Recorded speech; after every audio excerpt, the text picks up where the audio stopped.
Hello students, class 9 history chapter 2 socialism in Europe and the Russian revolution. पिछले video में हमने topic शुरू किया था द रशियन रिवॉल्यूशन, जिसमें हम लोगों ने economy and society in the Russian empire topic हम लोगों ने देखा था। इस वीडियो में हम लोग शुरू करते हैं सोशलिज्म इन रशिया टॉपिक से, यानी रूस में साम्राज्यवाद। तो शुरू करते हैं। All political parties were illegal in Russia before 1914, यानी 1914 के पहले रशिया में जितने भी पॉलिटिकल पार्टीज थीं वह कानून के द्वारा, यानी कि वह राजा के द्वारा इलीगल घोषित कर दी गई थी। इन 1898 the Russian socialist democratic labour party was formed.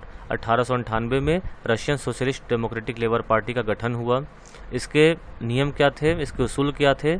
The respect marks ideas, वो कार्ल मार्क्स के आइडिया का सम्मान करते थे, उन्हीं के सिद्धांतों पर काम करते थे। It struggle to give peasants their rights over land that belong to nobles, कि इसने लड़ाइयाँ लड़ी, जैसा कि हम लोगों ने पिछले टॉपिक में भी देखा था कि वहाँ के किसान चाहते थे कि नोबल्स के ज़मीनें भी उन्हें मिल जाएं, तो उन्होंने वो लड़ाइयाँ लड़ी ताकि पीजेंट्स को भी नोबल्स के ज़मीनों पर अधिकार मिल सके। As land was divided among peasants periodically and it was felt that peasants and not workers would be the main source of the revolution। और चूँकि जैसा कि हम लोगों ने पहले भी देखा था कि जो पीजेंट्स थे वो कम्यून को एक सर्टेन फिक्स समय के बाद कम्यून को अपनी सारी ज़मीनें दे दिया करते थे, और फिर कम्यून प्रत्येक परिवार को उनकी ज़रूरत के मुताबिक ज़मीनों को दोबारा से बांट दिया करते थे। तो चूँकि जो ज़मीनें थीं वह पीजेंट्स के द्वारा समय समय पर डिवाइड की जाती थी, तो यह महसूस किया गया कि रिवॉल्यूशन के लिए जो किसान हैं वही ज़्यादा कारगर हैं, क्योंकि उनके अंदर एकजुटता थी, वो एकजुट होकर काम करना जानते थे। लेकिन वर्कर्स को रिवॉल्यूशन के लिए उचित नहीं माना गया, क्योंकि वर्कर्स में हम लोगों ने देखा था कि वो स्किल के आधार पर, सोशल ग्रुप्स के आधार पर, वो मैनर के आधार पर, वो अपने ड्रेसिंग के आधार पर वो बटे हुए थे। लेकिन पीजेंट्स में इस तरह की समस्याएं नहीं थीं, वह एकजुट होकर काम करना जानती थीं। Through out the 19th century Socialists were active in the countryside and formed the Socialist Revolutionary Party in 1900। और 19वीं शताब्दी तक जो सोशलिस्ट थे, जो समाजवाद था वह पूरे देश में फैल चुका था, समाजवादी पूरे देश में एक्टिव हो चुके थे, और उन्होंने 1900 में सोशलिस्ट रिवॉल्यूशनरी पार्टी का गठन कर लिया था। The party struggled for peasants rights and demanded land belonging to nobles be transferred to peasants. और यह पार्टी क्या करती थी कि किसानों के अधिकार के लिए लड़ाइयाँ लड़ी करती थी, और वह डिमांड कर रही थी कि जो नोबल्स की जो भी ज़मीनें हैं, जिन ज़मीनों पर नोबल्स ने अपना कब्जा जमा लिया है, उन ज़मीनों को किसानों को दे दिया जाए ताकि उस पर वो खेती कर सकें। The party was divided over the strategy of organisation. और यह जो पार्टी है वह ऑर्गेनाइजेशन के स्ट्रेटेजी के आधार पर बटी हुई थी, यानी कि जो पार्टी है, जो काम करने का तरीका है, तो उसमें भी बहुत सारे मेंबर्स जुड़े हुए थे, और वो सारे मेंबर्स बटे हुए थे अपने सोच के आधार पर। किस तरीके से देखते हैं आगे, तो यह पार्टी दो हिस्सों में बटी हुई थी, बोल्शेविक और मेंशेविक। एक दल को बोल्शेविक कहा गया और एक दल को मेंशेविक कहा गया। इनकी क्या परिभाषाएं थीं, आइए समझते हैं हम लोग। Vladimir Lenin led Bolshevik group. Vladimir Lenin वो बोल्शेविक ग्रुप को लेकर आगे चले। तो बोल्शेविक ग्रुप में क्या था? ही thought that in a repressive society like Tsarist Russia the party should be disciplined and should control the number and quality of its member. तो बोल्शेविक ये सोचते थे कि ज़ारिस्ट रशिया, यानी कि रशिया में जो ज़ार की जो हुकूमत चल रही है वह काफ़ी तानाशाह तरीके से चल रही है, तो उसे ख़त्म करने के लिए उसके खिलाफ में जो भी पार्टी बनाई जाए वह पार्टी काफ़ी डिसिप्लिन्ड होनी चाहिए। डिसिप्लिन्ड होने का मतलब कि उसमें जो मेंबर्स हैं, यानी उसके जो सदस्य हैं, उनकी क्वालिटी काफ़ी अच्छी होनी चाहिए, और सदस्य की जो नंबर है, यानी नंबर ऑफ मेंबर पर भी कंट्रोल होना चाहिए। सीधी सी भाषा में बोल्शेविक का यह मानना था कि हर किसी को पार्टी में एंट्री नहीं मिलनी चाहिए। पार्टी में एंट्री लेने से पहले उसके मेंबर्स को अपनी क्वालिटी साबित करनी होगी कि वह बोल्शेविक के आइडिया पर चल सकता है कि नहीं। उसकी क्वालिटी चेक होने के बाद ही उसे पार्टी में एंट्री मिलनी चाहिए। और साथ ही साथ ऐसा नहीं है कि जो नंबर ऑफ मेंबर्स हैं वह अनगिनत हो जाएं। नंबर ऑफ मेंबर्स पर भी एक चेक लगा होता था कि इतने ही मेंबर्स होने चाहिए, एक पर्टिकुलर संख्या, मान लेते हैं 50, कि 50 मेंबर्स से ऊपर मेंबर नहीं होने चाहिए, एग्जाम्पल के तौर पर। अदर्स यानी जो मेंशेविक का क्या सोच थी? Menshevik thought that the party should be open to all as in Germany. और मेंशेविक का यह सोच था कि पार्टी में कोई नंबर ऑफ मेंबर या क्वालिटी पर कोई चेक नहीं होनी चाहिए, जो भी आना चाहे पार्टी ज्वाइन करने के लिए उसका पार्टी में स्वागत करना चाहिए। तो बोल्शेविक का मतलब कि party should be disciplined and should control the member and quality of its member, ये था बोल्शेविक। लेकिन मेंशेविक में party should be open to all, यानी बोल्शेविक में क्वालिटी चेक होना चाहिए और नंबर ऑफ मेंबर पर एक अंकुश लगा हुआ था। लेकिन मेंशेविक में ऐसा कुछ नहीं था, जो चाहे वो इसको ज्वाइन कर सकता था। ए टर्बुलेंट टाइम, द 1905 रिवॉल्यूशन, यानी 1905 के रिवॉल्यूशन के बारे में हम लोग समझते हैं। Liberals wanted to end the autocracy of the tsar. जो लिबरल्स थे वह चाहते थे कि जार की जो निरंकुशता है, जार की जो तानाशाही है, उसे ख़त्म किया जाए। They work towards demanding a constitution during the revolution of 1905। और 1905 में जो क्रांति की गई उसमें उन्होंने एक संविधान की मांग रखी, यानी ये कहा कि आप निरंकुश तरीके से अपने मन से हुकूमत न कीजिए, बल्कि एक संविधान बना होना चाहिए पूरे देश के लिए, और पूरा देश उसी संविधान में लिखे हुए नियमों के आधार पर चलना चाहिए। तो इसमें एक इवेंट आता है जो काफ़ी फेमस है, वो है ब्लडी संडे। आइए समझते हैं इसके बारे में। In 1904 prices of essential goods rose so quickly that real wages declined by 20%। 1904 में ज़रूरी सामानों के दाम इतने तेज़ी से बढ़े कि जो न्यूनतम जो वेजेस मिला करता था मज़दूरों को, वह 20% से कम हो गया। कहने का मतलब कि फैक्ट्रीज़ में, कारखानों में जो मज़दूर काम करते थे उनकी वेजेस एक फ़िक्स कर दी गई। जैसे एग्जांपल मैंने दिया था, सपोज़ 300 रुपये। लेकिन जब चीज़ों के दाम बढ़ने शुरू हुए तो फैक्ट्री के ओनर्स को जो चीज़ें पहले सस्ते दामों पर मिल जाती थी, अब वो काफ़ी महंगे दामों पर मिलने लगी। तो अपने प्रॉफिट को कंपेंसेट करने के लिए उन्होंने मज़दूरों के वेजेस को 20% से घटा दिया। यानी कि जो चीज़ पहले 300 रुपये थी उसको 20% से उन्होंने घटा दिया। 20% से घटाने का मतलब कि तकरीबन 240 रुपये उनके वेजेस उन्होंने कर दिया घटाकर। When 4 members of the Putilov iron works were dismissed there was a call for industrial action. और जब पुटिलोव आयरन वर्क्स के 4 मेंबर को डिसमिस कर दिया गया बिना किसी कारण के, तब एक रिवॉल्यूशन, यानी कि तब मजदूरों ने सोचा कि अब कुछ ना कुछ करना ज़रूरी है, नहीं तो उन पर अत्याचार बढ़ते चले जाएंगे। Over 1,10,000 workers led by father Gapon in Saint Petersburg went on strike demanding reduction in working hours and increase in wages. और तकरीबन 1,10,000 वर्कर्स या जो मज़दूर थे, जो कि चर्च, सेंट पीटर्सबर्ग चर्च के जो फादर थे गैपॉन, उनकी नेतृत्व में, उनके अंडर में वे स्ट्राइक पर चले गए। और वहाँ उन्होंने मांग की कि काम करने के घंटों में कुछ कमी की जाए और उनके वेजेस में कुछ बढ़ाया जाए। यानी कि मनमानी नहीं चलेगी। जो काम करने के घंटे जो 15 घंटे 12 घंटे हो रहे हैं उन्हें घटाकर 8 घंटे किया जाए, और उनके जो वेजेस हैं जो कम हो गए हैं 20% से, उसको बढ़ाया जाए। This procession was attacked by police and Cossacks. और ये जो पोजीशन है, यानी कि ये जो हड़ताल था, उसे पुलिस और कॉसैक्स के द्वारा अटैक किया गया। पुलिस तो हम समझ रहे हैं कि जो नॉर्मल पुलिस होती है। कॉसैक्स का मतलब होता है self governing semi militant organisation, यानी एक ऐसा सेमी मिलिटेंट ऑर्गेनाइजेशन जो प्राइवेट है, जो सरकारी नहीं है, और वो खुद से ही अपने लोगों को तैयार करता है। यानी कि एक प्राइवेट पुलिस कह सकते हैं, यानी जो सरकार से, जो सरकार जिसको अपॉइंट नहीं करती, लेकिन वो खुद से ही अपना ग्रुप बनाते हैं और ख़ुद को ट्रेंड करते हैं, और जहाँ कहीं भी उन्हें अटैक करना होता है तो पुलिस वालों उनकी मदद ले सकते हैं अटैक करने के लिए, तो उन्हें ही कॉसैक्स कहा जाता था। तो उस हड़ताल को रोकने के लिए पुलिस और कोसैक्स ने साथ मिलकर अटैक किया।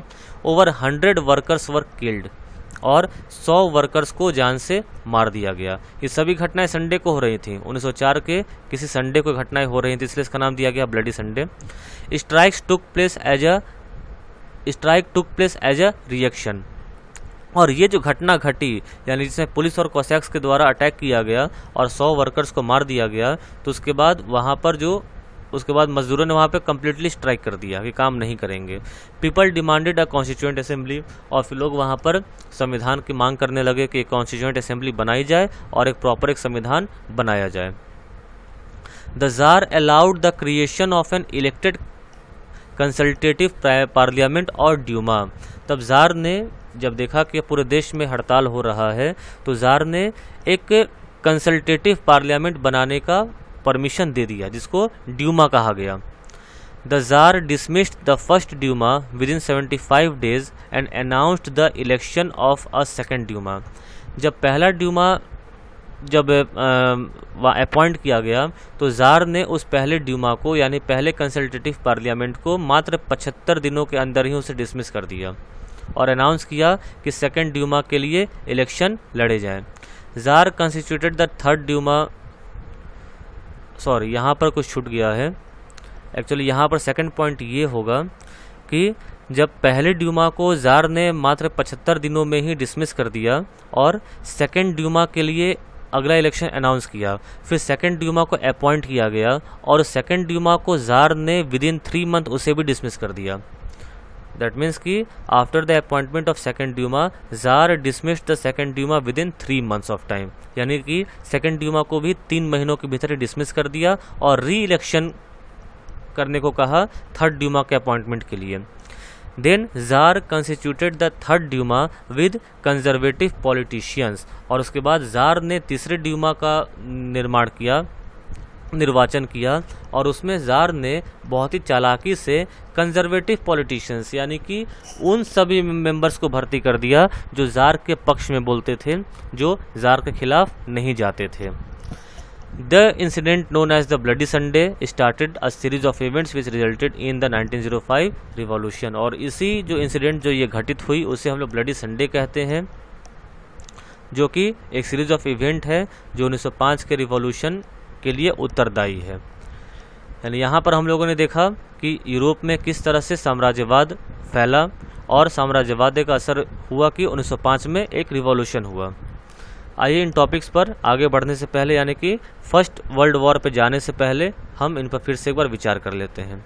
तो 1914 से पहले रूस में सभी राजनीतिक पार्टियां गैर कानूनी थीं। मार्क्स के विचारों को मानने वाले समाजवादियों ने 1898 में Russian social democratic workers party, यानी रूसी सामाजिक लोकतांत्रिक श्रमिक पार्टी का गठन किया था। सरकारी आतंक के कारण इस पार्टी को गैर कानूनी संगठन के रूप में काम करना पड़ता था।